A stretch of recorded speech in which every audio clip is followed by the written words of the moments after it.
ನೋಡಿ ವೀಕ್ಷಕರೇ, ಗೃಹಲಕ್ಷ್ಮಿ ಯೋಜನೆಯ ಪ್ರತಿಯೊಂದು ಫಲಾನುಭವಿಗಳಿಗೆ ಸಚಿವೆ ಲಕ್ಷ್ಮಿ ಹೆಬ್ಬಾಳ್ಕರ್ ಅವರು ಕೊನೆಗೂ ಭರ್ಜರಿ ಗುಡ್ಡಿಸ್ನ ಕೊಟ್ಟಿದ್ದಾರೆ. ಗೃಹಲಕ್ಷ್ಮಿಯರಿಗೆ ಕೊಟ್ಟಂಥ ಮಾತನ್ನು ಉಳಿಸ್ಕೊಂಡು ಹಾಕಲಿಕ್ಕೆ ಒಂದು ಸ್ವಲ್ಪ ಹೆಚ್ಚು ಕಡಿಮೆ ಆಗುತ್ತೆ. ಸೆಪ್ಟೆಂಬರ್ ಅಕ್ಟೋಬರ್ 2 ತಿಂಗಳ ಬಂದಿಲ್ಲ, ಆದಷ್ಟು ಬೇಗನೆ ಅದನ್ನು ಬಿಡುಗಡೆ ಮಾಡ್ತೀವಿ. ಹೌದು ವೀಕ್ಷಕರೇ, ನಿಮ್ಮ ಬ್ಯಾಂಕ್ ಖಾತೆಗೆ ಸರ್ಕಾರ ಗೃಹಲಕ್ಷ್ಮಿ ಯೋಜನೆಯ 3 ತಿಂಗಳ 6,000 ಹಣನ ಜಮಾ ಮಾಡ್ತಾ ಇದೆ. ಹೇಗೆ 6,000 ಹಣ ಬರುತ್ತೆ ಅಂತ ನೀವು ಕೇಳ್ಬೋದು. ಗೃಹಲಕ್ಷ್ಮಿ ಯೋಜನೆಯ ಪೆಂಡಿಂಗ್ ಇರುವ 23ನೇ ಕಂತಿನ ಹಣ ಹಾಗೂ ಸೆಪ್ಟೆಂಬರ್ ಮತ್ತು ಅಕ್ಟೋಬರ್ ತಿಂಗಳ 24 ಮತ್ತು 25ನೇ ಕಂತಿನ ಹಣ, ಒಟ್ಟು 3 ತಿಂಗಳ 6,000 ಹಣನ ಪ್ರತಿಯೊಂದು ಫಲಾನುಭವಿಗಳ ಬ್ಯಾಂಕ್ ಖಾತೆಗೆ ನವೆಂಬರ್ 26ರಿಂದ ಸರ್ಕಾರ 2 ಹಂತಗಳಲ್ಲಿ ಪ್ರತಿಯೊಂದು ಜಿಲ್ಲೆಗಳಿಗೆ ಜಮಾ ಮಾಡ್ತಾ ಇದೆ. ಅದೇ ರೀತಿ ರೇಷನ್ ಕಾರ್ಡ್ಗೆ ಇಂದಿರಾ ಕಿಟ್ ಕೂಡ ಸರ್ಕಾರ ಕೊಡ್ತಾ ಇದೆ.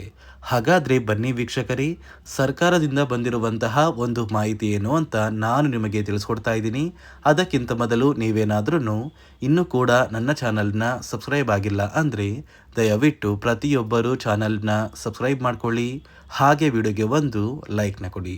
ಹೌದು ವೀಕ್ಷಕರೇ, ಗೃಹಲಕ್ಷ್ಮಿ ಯೋಜನೆಯ ಪ್ರತಿಯೊಂದು ಫಲಾನುಭವಿಗಳು ಕಳೆದ 2 ತಿಂಗಳಿಂದ ನಮ್ಮ ಬ್ಯಾಂಕ್ ಖಾತೆಗೆ ಯಾವುದೇ ರೀತಿಯ ಹಣ ಜಮಾ ಆಗಿಲ್ಲ ಅಂತ ಪ್ರತಿನಿತ್ಯವೂ ಕೂಡ ಕಮೆಂಟ್ನ ಮಾಡ್ತಾ ಇದ್ರಿ ಮತ್ತು ಯಾವಾಗ ಹಣ ಬರುತ್ತೆ ಅಂತ ಒಂದು ಪ್ರಶ್ನೆನ ಕೂಡ ಮಾಡ್ತಾ ಇದ್ರಿ.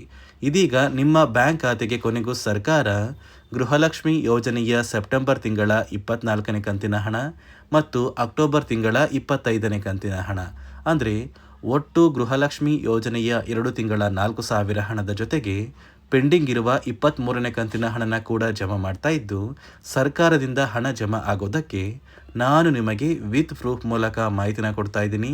ದಯವಿಟ್ಟು ಪ್ರತಿಯೊಬ್ಬರು ಈ ಒಂದು ಆಡಿಯೋನ ಕೇಳಿ. ಕೊಟ್ಟ ಭಾಷೆನ ಖಂಡಿತವಾಗ್ಲೂ ಉಳಿಸ್ಕೊಳ್ತೀವಿ. ಸೆಪ್ಟೆಂಬರ್ ಅಕ್ಟೋಬರ್ ಹಣವನ್ನು ಅತಿ ಶೀಘ್ರದಲ್ಲೇ ಬಿಡುಗಡೆ ಮಾಡಿ. ಯಾಕೆ ಡಿಲೇ ಆಗುತ್ತೆ ಅನ್ನೋದು ಮೇಡಮ್? ಒಂದು ತಿಂಗಳಿಗೆ ಸುಮಾರು 2,500 ಕೋಟಿ ರೂಪಾಯಿ ಹಣವನ್ನು ನಾವು ಹಾಕಬೇಕಾಗುತ್ತೆ. 2,500 ಕೋಟಿ ಹಣವನ್ನು ಕೇಳಿದ್ರಲ್ಲ ಸ್ನೇಹಿತರೆ, ಸಚಿವೆ ಲಕ್ಷ್ಮಿ ಹೆಬ್ಬಾಳ್ಕರ್ ಅವರೇ ಕೊಟ್ಟಿರುವಂತಹ ಒಂದು ಮಾಹಿತಿಯ ಪ್ರಕಾರ ಗೃಹಲಕ್ಷ್ಮಿ ಯೋಜನೆಯಲ್ಲಿ ಸುಮಾರು ಸಾಕಷ್ಟು ಫಲಾನುಭವಿಗಳು ಇದ್ದಾರೆ. ಅಂದರೆ 1,23,00,000 ಫಲಾನುಭವಿಗಳ ಬ್ಯಾಂಕ್ ಖಾತೆಗೆ ಪ್ರತಿ ತಿಂಗಳು ನಾವು 2,000 ಹಣನ ಜಮಾ ಮಾಡಬೇಕು. ಅದೇ ಒಂದು ಕಾರಣಕ್ಕೆ ನಿಮ್ಮ ಬ್ಯಾಂಕ್ ಖಾತೆಗೆ ಹಣ ಬರೋದಕ್ಕೆ ಸ್ವಲ್ಪ ತಡವಾಗಿದೆ. ಆದರೆ ಈ ನವೆಂಬರ್ 26ರ ನಂತರ ಪ್ರತಿ ತಿಂಗಳು ನಿಮ್ಮ ಬ್ಯಾಂಕ್ ಖಾತೆಗೆ ಬರಬೇಕಾಗಿರುವ ಗೃಹಲಕ್ಷ್ಮಿ ಯೋಜನೆಯ ಪೆಂಡಿಂಗ್ ಇರುವ 23ನೇ ಕಂತಿನ ಹಣ, 24ನೇ ಕಂತಿನ ಹಣ ಹಾಗೂ 25ನೇ ಕಂತಿನ ಹಣನ ಫಲಾನುಭವಿಗಳಿಗೆ ನಾವು ಖಂಡಿತವಾಗಿಯೂ ಜಮಾ ಮಾಡ್ತೀವಿ ಅಂತ ಸಚಿವೆ ಲಕ್ಷ್ಮಿ ಹೆಬ್ಬಾಳ್ಕರ್ ಅವರು ಒಂದು ಭರವಸೆನ ಕೊಟ್ಟಿದ್ದಾರೆ. ಅದೇ ರೀತಿ BPL ರೇಷನ್ ಕಾರ್ಡ್ ಹೊಂದಿರುವ ಪ್ರತಿಯೊಂದು ಕಾರ್ಡ್ದಾರರಿಗೂ ಕೂಡ ಇನ್ನು ಮುಂದೆ ಉಚಿತ ಅಕ್ಕಿ ಜೊತೆಗೆ ಇಂದಿರಾ ಕಿಟ್ನ ಕೂಡ ಸರ್ಕಾರ ಕೊಡ್ತಾ ಇದೆ. ಈ ಬಾರಿ ಇಂದಿರಾ ಕಿಟ್ ಮತ್ತು ಗೃಹಲಕ್ಷ್ಮಿ ಯೋಜನೆಯ ಈ 3 ತಿಂಗಳ 6,000 ಹಣನ ಪಡ್ಕೊಳ್ಳೋದಕ್ಕೆ ಕೆಲವು ಹೊಸ ನಿಯಮಗಳು ಕೂಡ ಜಾರಿಗೆ ಬಂದಿದ್ದು, ಆ ನಿಯಮಗಳನ್ನ ಪಾಲಿಸಿದರೆ ಮಾತ್ರ ಈ ಸೌಲಭ್ಯಗಳು ನಿಮಗೆ ಸಿಗುತ್ತೆ. ಹಾಗಾದರೆ ಬನ್ನಿ ವೀಕ್ಷಕರೇ, ಆ ನಿಯಮಗಳ ಬಗ್ಗೆ ಕೂಡ ತಿಳಿಸ್ಕೊಡ್ತಾ ಇದ್ದೀನಿ.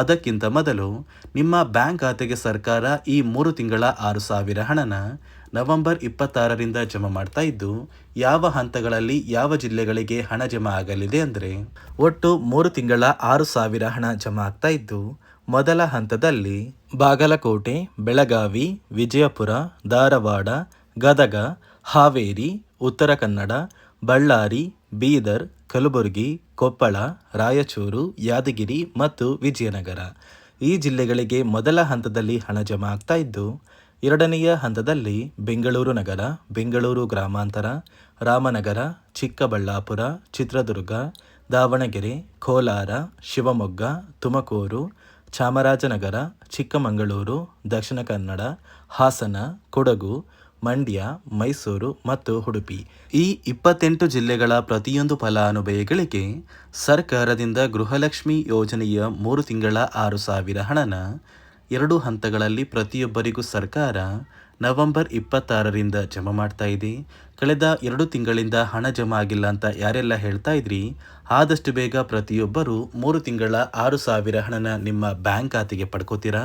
ಒಂದು ವೇಳೆ ಪೆಂಡಿಂಗ್ ಇರುವ ಹಣ ಬಾಕಿ ಇದ್ರೆ ಈ ಗೃಹಲಕ್ಷ್ಮಿ ಯೋಜನೆಯ 3 ತಿಂಗಳ 6,000 ಹಣ ಜಮಾ ಆಗೋದಿಲ್ಲ. ನೋಡಿ ಸ್ನೇಹಿತರೆ, ಈ ಬಾರಿ ಸುಮಾರು 1 ಲಕ್ಷಕ್ಕಿಂತ ಅಧಿಕ ಫಲಾನುಭವಿಗಳ ಬ್ಯಾಂಕ್ ಖಾತೆಗೆ ಸರ್ಕಾರ ಗೃಹಲಕ್ಷ್ಮಿ ಯೋಜನೆಯ ಹಣನ ಜಮಾ ಮಾಡ್ತಾ ಇಲ್ಲ.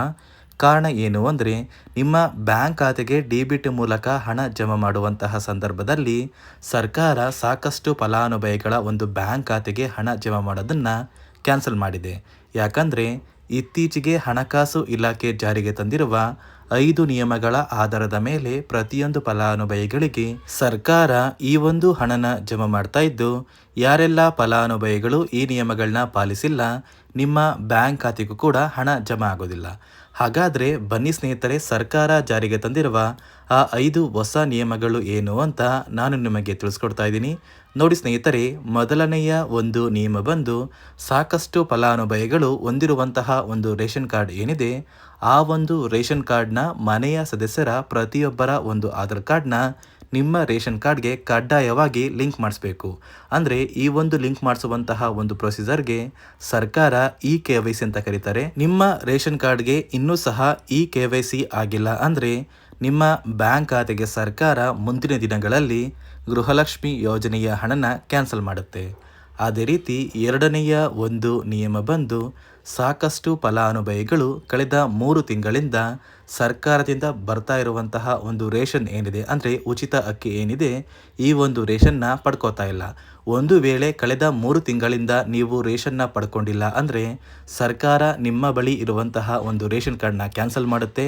ನಿಮ್ಮ ರೇಷನ್ ಕಾರ್ಡ್ನ ಸರ್ಕಾರ ಕ್ಯಾನ್ಸಲ್ ಮಾಡಿದರೆ ನಿಮ್ಮ ಬ್ಯಾಂಕ್ ಖಾತೆಗೆ ಗೃಹಲಕ್ಷ್ಮಿ ಯೋಜನೆಯ ಹಣ ಇರ್ಬೋದು ಮತ್ತು ಸರ್ಕಾರದಿಂದ ಬರುವಂತಹ ಒಂದು ಸೌಲಭ್ಯಗಳನ್ನ ನೀವು ಕಳ್ಕೋಬೇಕಾಗುತ್ತೆ. ಅದೇ ರೀತಿ ಮೂರನೆಯ ಒಂದು ನಿಯಮ ಬಂದು ನೋಡಿ ಸ್ನೇಹಿತರೆ, ನಿಮ್ಮ ಬಳಿ ಇರುವಂತಹ ಒಂದು ಆಧಾರ್ ಕಾರ್ಡ್ ಏನಿದೆ, ಆ ಒಂದು ಆಧಾರ್ ಕಾರ್ಡ್ನ ಕಳೆದ 15 ವರ್ಷಗಳಲ್ಲಿ ನೀವು ಯಾವುದೇ ರೀತಿಯ ಒಂದು ತಿದ್ದುಪಡಿನ ಮಾಡಿಸಿಲ್ಲ ಅಂದರೆ ನಿಮ್ಮ ಬ್ಯಾಂಕ್ ಖಾತೆಗೆ ಸರ್ಕಾರ ಗೃಹಲಕ್ಷ್ಮಿ ಯೋಜನೆಯ ಹಣನ ಕ್ಯಾನ್ಸಲ್ ಮಾಡುತ್ತೆ.